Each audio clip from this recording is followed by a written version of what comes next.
Bonjour, on est le 11 septembre 2018. Je vais faire un petit problème qui est là. Je ne veux pas étudier la fonction dans un premier temps, je l'étudierai dans un second temps plus tard, mais je vais juste calculer les dérivés, la dérivée première de y est égal à. Bon, c'est la fonction f de x qui est, si vous voulez, x exposant x, qui est une fonction un peu spéciale. Hein, x exposant x. C'est-à-dire que vous prenez un nombre et vous en prenez son. euh, la base et l'exposant, la base et l'exposant, bon, représentent le même nombre. Voilà. Alors, je ne vais pas faire l'étude de la fonction de ça. Voilà. L'étude de la fonction de ça, en fait, elle est définie, si vous voulez, de 0 jusqu'à l'infini, c'est-à-dire dans R+. Voilà. Elle est définie dans R+. Mais je l'étudierai dans. Voilà, normalement, c'est ça. Hein, c'est ça. Elle est définie dans R+. Je vais l'étudier dans un. D'ailleurs, j'en suis même pas si sûr si en 0 il est défini. Il faudrait que je fasse l'étude des limites. Mais je vais dire ici, je vais pas étudier la fonction. Bon, la fonction, elle fait sûrement une chose comme ceci. Voilà. Voilà, ça c'est x exposant x. Mais généralement, on n'étudie pas comme ça. Hein, parce que je vous dis, on retire toute une partie qui est la partie gauche, puisque son domaine c'est R+, elle est définie comme ça, c'est comme ça. Mais généralement, qu'est-ce qu'on va faire? On va l'étudier non pas sous forme de x exposant x, mais plutôt sous forme de E de. On sait bien que E de ln de A, ça fait A, parce qu'on a deux fonctions réciproques. L'exponentielle, le logarithme népérien sont des fonctions réciproques. Donc si vous prenez un nombre A, vous en prenez son exponentielle, mais je vais retomber sur exponentielle de A. Maintenant, si vous prenez le logarithme de... Enfin, ici, ils ont plutôt pris le logarithme, hein, c'est le contraire. Ils ont pris le logarithme de A. Voilà. Si vous prenez le logarithme de A, ben, vous avez ln de A, fatalement. Je prends le logarithme de A, je l'aurai.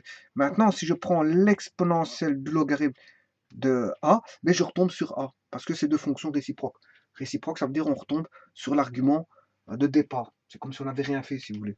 On part de A, on prend le logarithme, on reprend l'exponentielle de ce logarithme-là, ben on retombe sur l'argument A.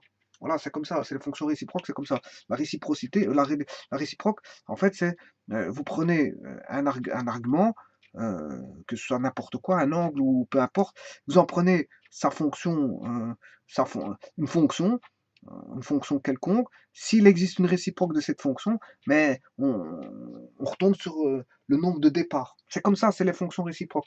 Donc ici, c'est bien sûr l'ensemble des x, et ça, c'est l'ensemble des y. Voilà, et quand on étudie, voilà, quand on écrit ceci, E de ln de A, c'est A. En d'autres termes, A, je peux l'écrire E de ln de A. Voilà. Enfin, vous parlez dans un sens ou dans l'autre. Hein. Je peux dire que A, c'est E de ln de A, et je peux dire que ln de A, l'exponentielle de rythme népérien de A, ça fait A. Voilà. Donc ceci, je peux l'écrire comment? Si maintenant, j'écris A exposant B, ben, ça s'écrit aussi E de ln de A exposant B. Je remplace A par A exposant B, tout simplement. Hein. Je prends le nombre A, cette fois-ci, qui n'est pas tout seul, mais avec un exposant. A à l'exposant B. Donc, ça va s'écrire comme ça. Mais ça, d'après les propriétés des logarithmes népériens, on sait bien que le logarithme de A exposant B, ben, c'est B ln de A. Ça, c'est les propriétés que je démontrerai une fois. Voilà, B ln de A. Donc ici, qu'est-ce qu'on peut dire? Que on a B ln de A. Voilà. Donc maintenant, on a ceci. Maintenant, si je prends A exposant A, si je prends l'exposant et son, on va dire la base et son exposant égal, ben là on aura A, et donc on aura A ln de A. Eh bien, généralement, quand on va étudier la fonction x exposant x, on va plutôt utiliser la fonction E de x ln de x.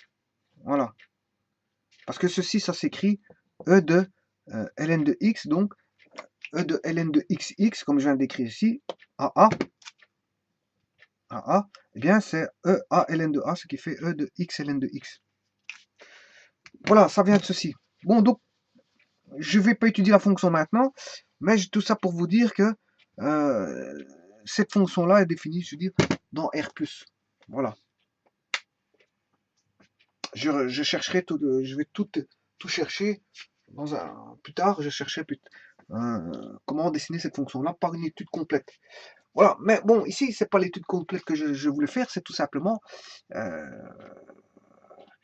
de dessiner, enfin, de calculer la dérivée première de cette fonction-là, qui peut se ramener à ceci. Donc, dérivée première de ceci, c'est se ramener à calculer la dérivée première de ceci. Parce qu'en fait, on, on identifie cette fonction-là comme étant cette fonction-là. Voilà. Et on a banni tout ce qui était, je veux dire, dans les x négatifs. Voilà. Et ici, c'est pareil, on bannit tout ce qui est dans les x négatifs au niveau du domaine.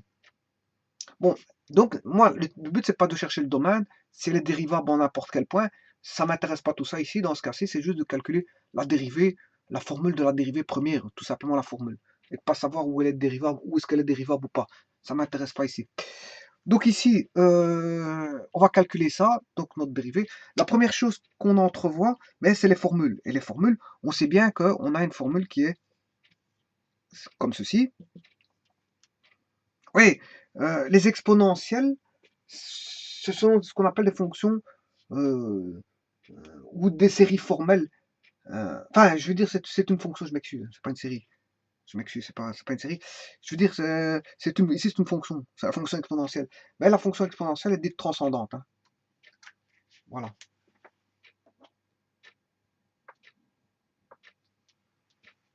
Bon, pourquoi dit-on qu'elle est transcendante? Mais parce qu'en fait, elle n'est pas solution d'une équation polynomiale, si vous voulez. Elle n'est pas solution d'une équation polynomiale. Elle n'est pas solution d'une équation polynomiale. Polynôme. Voilà. Et polynomiale à coefficients polynomiaux par rapport à ces arguments. Voilà. Voilà. Alors, pas confondre fonction transcendante à nombre transcendant. Hein. Voilà. Bon, un nombre, c'est un nombre. Une fonction, c'est une fonction. Voilà. Et donc, il y a toute une panoplie, je veux dire, de fonctions transcendantes. Hein. Il y a les fonctions exponentielles hein, qui n'ont pas de solution, qui ne sont pas solution d'une équation polynomiale à coefficients polynomiaux, par rapport à ces arguments, bien sûr. Eh bien, je peux citer toute une panoplie de fonctions qui sont, je veux dire, transcendantes. Ben, on sait bien qu'on a, ici, je vous montre ici, c'est l'exponentielle. Ben, il y a tout ce qui est logarithme, hein, l'exponentielle de base quelconque, hein, A, E, U, enfin, peu importe. Bien sûr, les fonctions trigonométriques, sinus, cosinus, tangente, cotangente, coséquente, séquente, etc. Voilà, sinus verse qui est un petit peu spécial, hein, sinus verse. Bien sûr, les fonctions réciproques au trigonométrique, c'est-à-dire que arc sinus, arc cosinus, arc tangente, arc cotangente, arc séquente. Arc coséquente, et bien sûr, comme j'ai vu sinus verse, enfin, je vais vous parler de sinus verse, mais il y a aussi l'arc verse. L'arc verse, qui est une fonction un peu spéciale. Voilà, et bien, tout ça, c'est pour vous dire quoi? C'est pour vous dire que toutes ces fonctions-là sont des fonctions, si vous voulez, transcendantes. Voilà. Bon, vous allez me dire, ouais, mais comment on traite ces fonctions? Je veux dire, généralement, on traite par les réciproques. Voilà, on les traite par les réciproques. C'est pour ça qu'on fait intervenir.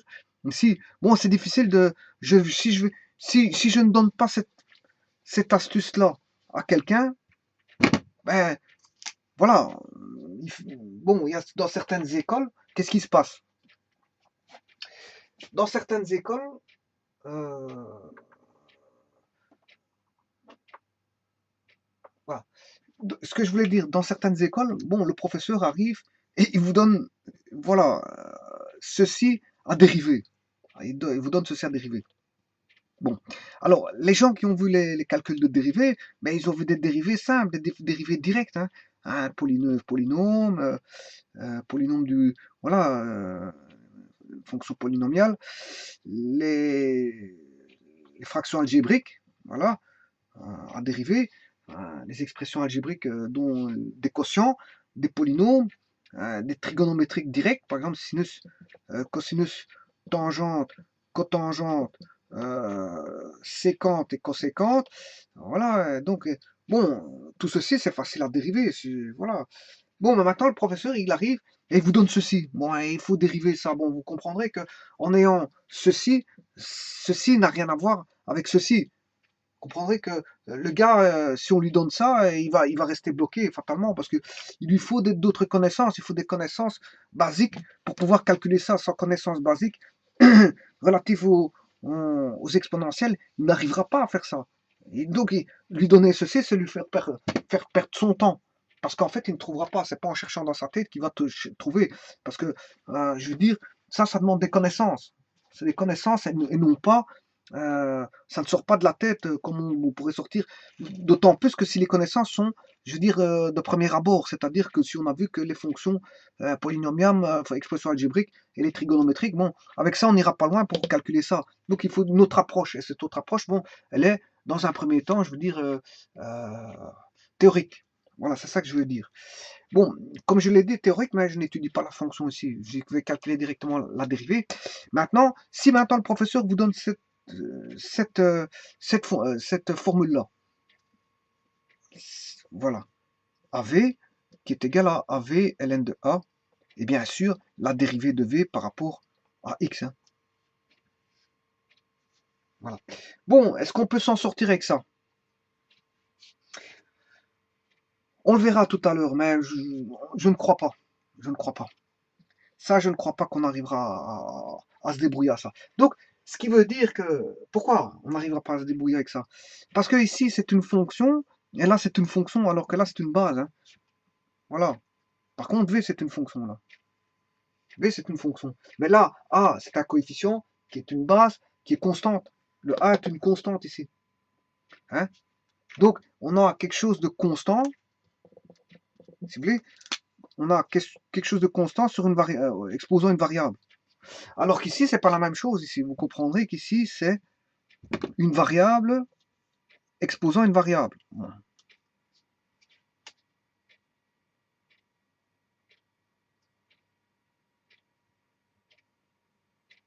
Voilà.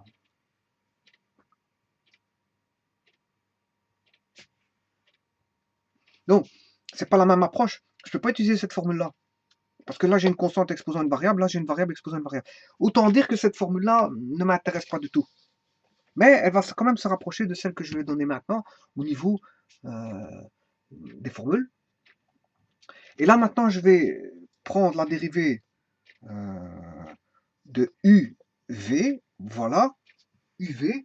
Hein, et là, la dérivée fait V exposant U V-1. Hein, bien sûr, du sur dx plus uv ln de u dv sur dx. Voilà. Là, on a du et là, on a dv. Ça, c'est du. Voilà, on dérive par rapport à u et là, on dérive par rapport à v. Voilà, qui nécessite une démonstration bon, que je ne fais pas ici. Tout simplement pour vous dire que je vais utiliser cette formule-là, qui existe.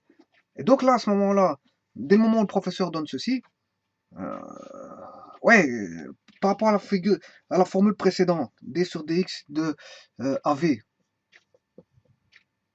AV qui est égal à, si je me rappelle, bien AV fois le logarithme de A. Attention que le logarithme de A, ça devient, comme le A est une constante, la logarithme d'une constante est une constante, hein, vous comprendrez que, voilà. Donc en fait, on retrouve AV, la dérivée de AV, c'est tout simplement AV, mais fois le logarithme népérien de la constante, tout simplement. Donc, en fait, si vous voulez, c'est comme si on avait une constante fois AV. Mais la constante là est définie parce que c'est logarithme de A. Voilà. Bon, si je fais une identification, alors que là, ici, on retrouve UV, UV ici, voilà, avec ln de U, bien sûr, mais c'est dV sur dx. Voilà, on retrouve un petit peu ceci. Voilà, il est là. Simplement que U et V sont variables, alors que là, A est une constante, V est une constante, et ln de U est une variable, alors que là, A est une constante. Voilà, dV sur dx. À ça vient s'ajouter, je veux dire, quelque chose d'autre, hein, bon, voilà, qui est V fois U, mais U exposant V-1. bien sûr, fois le du sur dx. Hein. Voilà. Donc, vous voyez qu'il y a une partie de la réponse quand on a une constante en base et une fonction en exposant, mais une partie de la réponse se retrouve ici. Quand on dérive c'est un cas particulier, si vous voulez, ça c'est un cas particulier, en prenant qu'un terme. Un terme. Voilà. Bon, eh bien, on va utiliser ça comme formule ici. C'est pas cette formule-là parce qu'on a une constante et une variable, mais là, une variable et une variable. Et là, c'est bien le cas, on a x exposant x, qui est une variable fois une variable. Donc, si je veux utiliser directement par l'usage, ça nécessite une démonstration, hein, je vous le dis tout de suite, quelque chose que je ne fais pas ici parce que c'est pas le but, je vais calculer juste la dérivée de x exposant x. Voilà. Ici, qu'est-ce que je vais faire? Ben, je vais remplacer là-dessus d sur dx de x exposant x. Voilà. Ici, le u vaut x et le v vaut x. Enfin, voilà, la base et l'exposant sont les mêmes. Mais c'est une fonction de fonction. Voilà. Donc ici, comment faut-il faire? Ben, si v vaut x, voilà, on a ça. Si u vaut x, on a ça. Si v vaut x, on a ça. Voilà, moins 1. Et si u vaut x, on a dx sur dx. Or, dx sur dx, ça fait 1. Voilà. Alors, plus u vaut x, v vaut x, ln de x, et v vaut x qui fait dx sur dx. Encore une fois, j'ai dx sur dx parce que v vaut x, et j'ai dx sur dx. Et dx sur dx, ça fait 1. Voilà. Donc, en deux temps de mouvement, j'ai la réponse. Là. Voilà. Et là, maintenant, il suffit juste de réduire x moins 1 fois x. Là, on a x exposant x moins 1. Si je multiplie encore une fois par x, ben, j'ai x exposant x tout simplement. Plus x exposant x ln de x, ce qui fait en d'autres termes, bien sûr, c'est ici, je dois mettre les valeurs absolues. Hein. Ouais, valeurs absolues, voilà, quand on utilise les logarithmes népériens, normalement, je dois mettre les valeurs absolues pour ne pas rentrer, si je peux rentrer du négatif, mais il va le rendre d'office positif. Hein. Il va le rendre d'office positif de telle manière que je puisse calculer le logarithme népérien. Voilà. De toute façon, on a dit que le domaine de x, je vous ai dit tout à l'heure, ce sont des réels positifs. Donc, je ne vais pas rentrer des négatifs parce que le domaine, il est dans R+.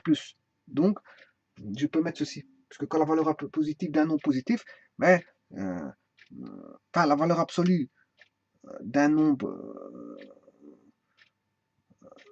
voilà, ici, si je prends la valeur d'un nombre positif, ce sera le x lui-même et pas son opposé. C'est ça que je veux dire.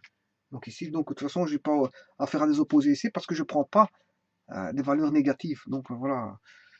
Si je pouvais rentrer des valeurs négatives pour avoir de positif, je dois mettre moins x. C'est ça que je veux dire. Parce que la valeur x serait négative. Pour la rendre positive, il faut faire moins x. Moins x et moins x donnerait de positif. Mais ce n'est pas le cas de figure que j'ai ici. Donc j'en discute pas trop. Parce que ici, je ne rentre pas de négatif. Donc il n'y a pas de problème avec ça. Ne créons pas de problème là où il n'y en a pas. Bon, ici, si je mets x en exposant x en évidence, ben, j'ai 1 plus ln de x. Voilà. Voilà, et ça, c'est la première méthode. Voilà, première méthode. Vous voyez que, bon, j'ai directement attaqué par les exponentielles, hein, x exposant x. Bon, j'ai pas été chercher sa fonction qu'on pourrait utiliser pour la dessiner, c'est-à-dire e de ln de x ln de x. J'aurais pu utiliser celle-là, hein, parce que c'est équivalent, hein, c'est un équivalent. Voilà, c'est un équivalent. Donc, si c'est un équivalent, je peux utiliser équivalent, ça veut dire que toutes les propriétés restent les mêmes pour toutes. Et là, le dessin reste le même. Quand je dis toutes les propriétés, c'est le domaine, c'est la dérivabilité, domaine de dérivabilité, toutes les tangentes, point par point, je dirais pas au même endroit. Donc fatalement, toutes les mêmes propriétés sont conservées, donc c'est deux fonctions équivalentes. Et fatalement, parce qu'en fait, de là à là, le passage de là à là se fait tout simplement que par les propriétés des exponentielles qui sont largement démontrées, et je veux dire, voilà, démontrées, c'est-à-dire avec leurs preuves. Hein. Voilà, donc on doit trouver ceci. Voilà. Et je l'ai fait en 2 temps de mouvement, ce qui veut dire que la réponse est ceci. Bon, maintenant, on va l'attaquer autrement. Enfin, l'attaquer, non, mais je vais le montrer d'une autre manière, en fait. On va dire que, donc on a y est égal à x exposant à x qui est égal à e x ln de x. Voilà. Alors, on va faire dy sur dx. Si je dérive ceci, ça revient à dériver, si vous voulez, non pas en passant par ici, mais par passant par son équivalent. Voilà, son équivalent. Donc, si je dérive ceci, on sait bien que la dérivée de e de u, eh bien, c'est l'exponentielle, c'est une des dérivées les plus incroyables qui puissent paraître. Hein. Je vous le dis tout de suite. Je vous le dis tout de suite parce que la dérivée d'une exponentielle, c'est une exponentielle. C'est ça qui est bizarre.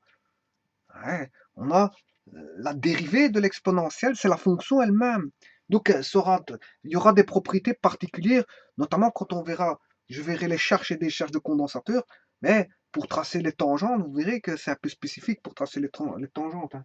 Parce que quand on a, c'est la seule fonction que l'on connaît, ou quand on dérive la fonction, ben, c'est la fonction elle-même. Généralement, quand on dérive une fonction quelconque, je veux dire, on a une transformation vers une autre fonction. Mais l'exponentielle, c'est un cas particulier, c'est un cas spécifique. E de u fera E de u, tout simplement. Bien sûr, comme on a une fonction ici, il faut dériver, là, voilà, il faut dériver par rapport à la fonction u, ça c'est d'office. Hein. Mais la dérivée, si vous voulez, la dérivée de E de x, hein, la dérivée de E de x fait E de x.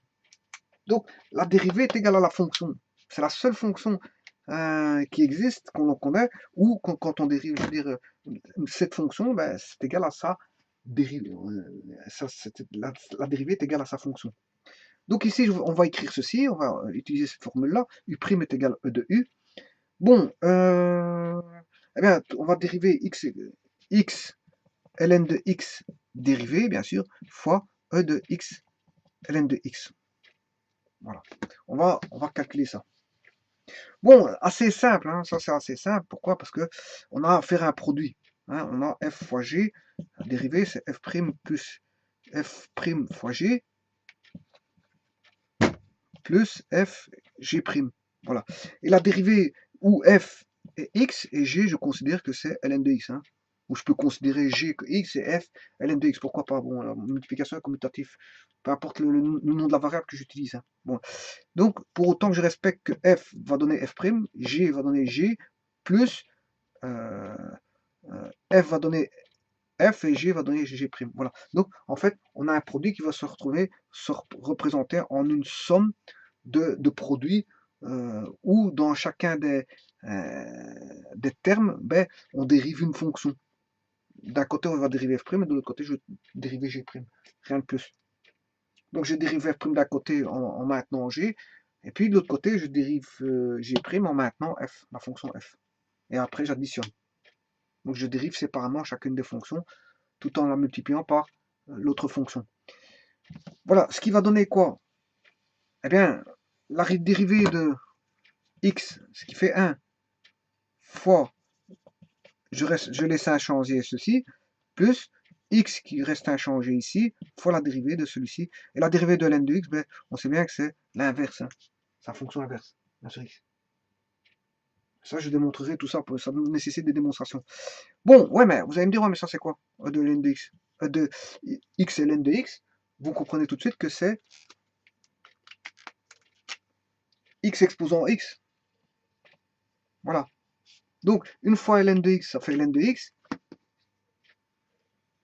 Et x sur x, pour x différent de 0, bien sûr. Hein. Pour x différent de 0, parce que bon, n'allez pas me dire qu'on peut rentrer 0 là-dessus. Hein. Voilà. Donc, on revient donc à notre calcul auparavant où on a 1 plus ln de x. Voilà. Qui était notre calcul qu'on avait calculé auparavant par rapport à la formule x exposant x, 1 plus ln de x. Voilà.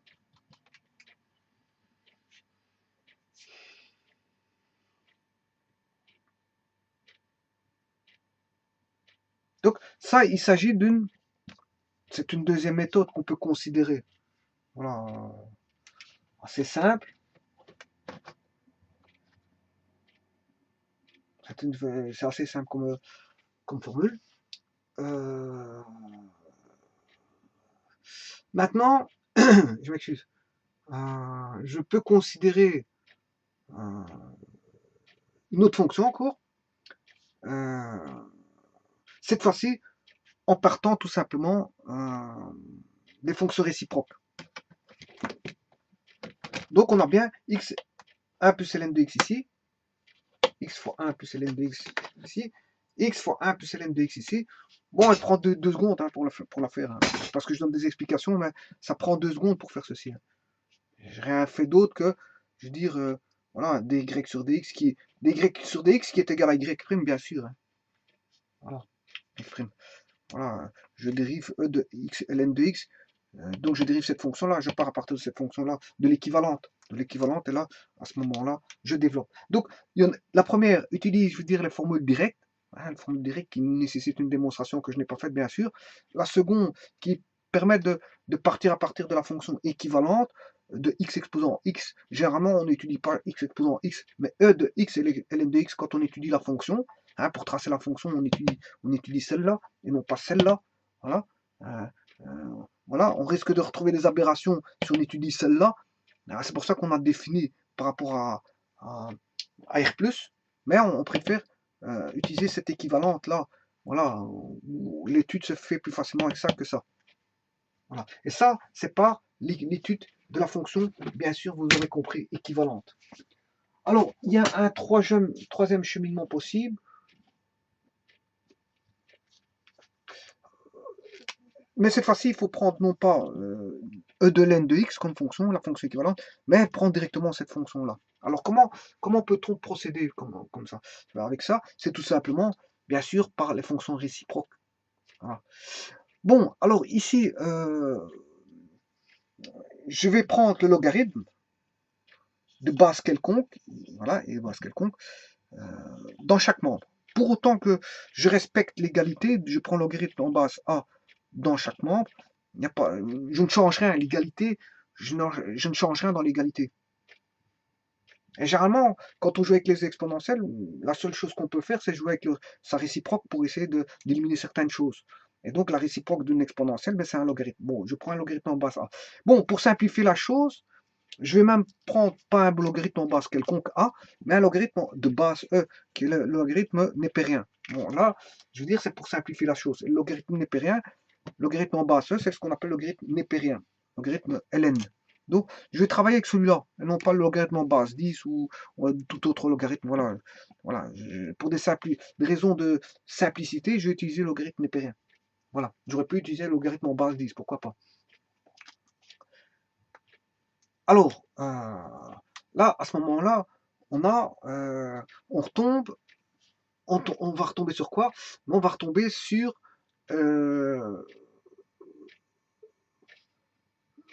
une fonction où on considère les variables séparées, une séparation des variables.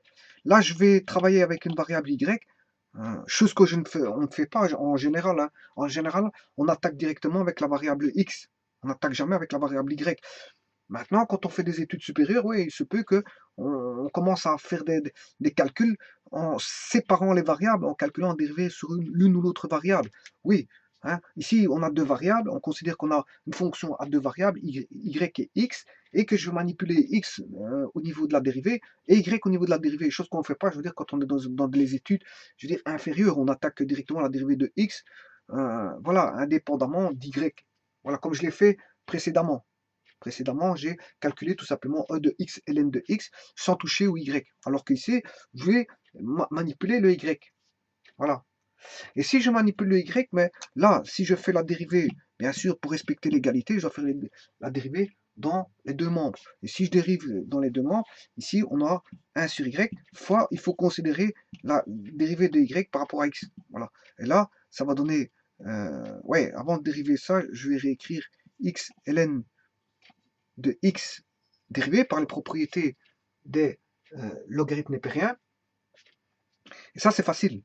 Pourquoi? Parce que ça fait dériver de... On a une fonction, et on l'a fait tout à l'heure, ce qui fait f' donne 1, ln de x, plus f g', voilà. Voilà, on a calculé les dérivés.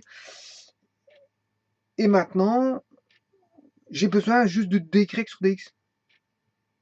Voilà, dy sur dx. Et là, en fait, on calcule de manière explicite, si vous voulez. Implicite. C'est d'une manière implicite de calculer la dérivée, alors que auparavant on le faisait. Ici, je l'ai calculé directement de manière explicite. Y est explicité en fonction de x. Voilà, on a une fonction explicite. Alors que là, par séparation des variables, j'essaie d'avoir une fonction de calculer de manière implicite la dérivée, et ça se fait, oui, pourquoi pas. Le 1 sur y ici, je le fais passer de l'autre côté. Hein. Voilà. Ce qui fait fois y. Là, mais y qui vaut quoi? X exposant x. Voilà. Mais dy sur dx, c'est quoi? Ça, c'est y'. Voilà. Et donc, qu'est-ce qu'on retrouve de nouveau? X exposant x fois x sur x qui fait 1 plus ln de x. Voilà, et ça, c'est la troisième méthode par les fonctions, je veux dire, on va dire fonctions implicites. Fonctions implicites, voilà, où on va dire séparation des variables. On va dire, on a une séparation des variables séparables en fait. On sépare les variables en x et en y, on traite en x et on traite en y. Bon, généralement, on fait pas ça, mais je veux dire, bon, pour ceux qui savent maîtriser les fonctions implicites, bon, on ne voit pas ça dans les programmes de secondaire, c'est ça que je veux dire. Donc, ça commence à être du niveau supérieur. Hein. Supérieur, on traite les fonctions explicites et implicites à plusieurs variables. Et donc, fatalement, là, on est capable de faire ça quand on fait du supérieur. Mais en inférieur, généralement, on ne pense pas à ça. Voilà. En inférieur, si on peut traiter directement la formule. La professeure donnera, par exemple, la formule. À partir de cette formule, on traitera, je veux dire, voilà la fonction. Voilà. En inférieur, c'est comme ça que ça se passe. Mais en supérieur, on peut gérer avec la fonction explicite ou explicite qui est ici, on explicite par rapport à une fonction équivalente, mais pour ça il faut faire un cadre théorique parce que comme je vous disais, s'il n'y a pas de cadre théorique apporté à ceci, qu'on attribue l'équivalence de x et ln de x par rapport à x exposant x, mais l'élève ou toute personne ne trouvera jamais, je veux dire, la réponse. Je vous avais prévenu auparavant que certains professeurs arrivent dans la classe et ils vous donnent à dériver une certaine fonction, par exemple celle-ci. Ils vous demandent de dériver celle-ci. Mais comme je l'ai dit, si vous n'avez pas d'éléments théoriques de base, c'est peine perdue, vous allez perdre votre temps. Peine perdue, vous allez perdre votre temps. Et bon, certains professeurs font ça. Donc en fait, ils perdent leur temps parce qu'en fait, ils réfléchissent à quelque chose qui est impossible pour eux. C'est impossible parce qu'ils sont en manque de base théorique pour pouvoir répondre à, je veux dire, un problème de ce style. De ce style-là. Voilà. Bon, alors, pour la petite histoire, j'en terminerai avec ça. Bon, x exposant x, c'est une fonction qui fait comme ceci. Voilà. Voilà. Bon, maintenant, si vous dessinez à l'aide de GeoGebra, hein, vous téléchargez GeoGebra,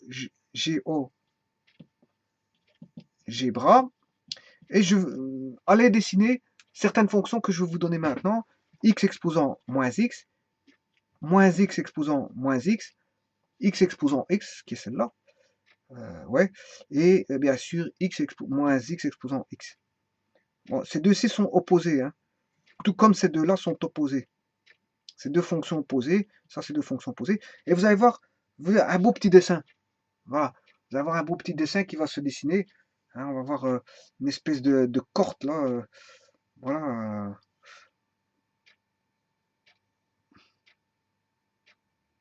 On passe d'ici. Voilà. Ouais, on va voir un espèce de cordage. Bon, c'est beau à voir, voilà. Tout ça, ça donne ceci. Bon, les exponentielles, comme ça donne des belles fonctions. Et vous verrez que sur GeoGebra, fatalement, on n'a pas de réel négatif. Les réels négatifs sont bannis, en fait. Sont bannis, on ne reprend que les réels positifs, avec, y compris le zéro. Bon, maintenant, je vous conseille aussi, c'est de dessiner, il y a des fonctions un peu particulières. Toujours par rapport à ça, toujours sur GeoGebra, si vous avez GeoGebra, de le dessiner, c'est de dessiner moins x exposant x. Bon, ça donne des cas de figure, je veux dire, un petit peu particuliers. Voilà.